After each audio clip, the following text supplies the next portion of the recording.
قل لي يا مشاهد، قداش من مرة سمعت بلعبة تونسية؟ ياي بالطبيعة حتى مرة. المبرمج التونسي يخدم في ظروف مستحيلة، لا انترنت باهي، لا طرق دفع عالمية، لا باي بال، لا حتى الكونت بانكير انترناسيونال معجزة باش تاخذ. والكلنا نعرفوا انه مش للناس الكل، وهذا من الكل زيد عليهم مشكل اخرى، مشكل من داخل. المبرمج ما يخدمش وحده، يلزمه جمهور يشجعه، جيمرز يجربوا، وهوني تبدا الحكاية الثانية.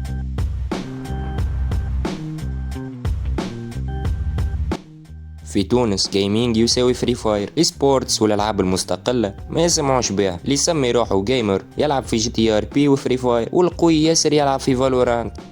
تسألوا على وو، ماينكرافت، البيون والا العاب اندي يقولك العاب صغار. هكا المبرمج يلقى روحه واقف بين نارين. جمهور فري فاير ما يشجع كان الجرافيك، ودولة ما تعطيله حتى تسهيلات. يعمل لعبة 3D باش يرضي الناس، ولا يعمل لعبة بالحق فيها قصة، جيم بلاي، حبكة. البرة ألعاب بسيطة توصل للعالمية، اندرتيل، ستاردو فالي، تيراريا. اما في تونس حتى لعبة 2D يقول لك قديمة، على اساس هما يلعبوا في التريبل اي كل يوم.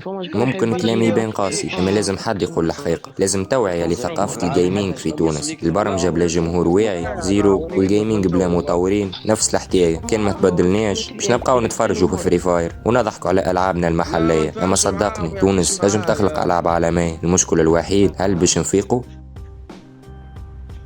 يحكي معاك انت انا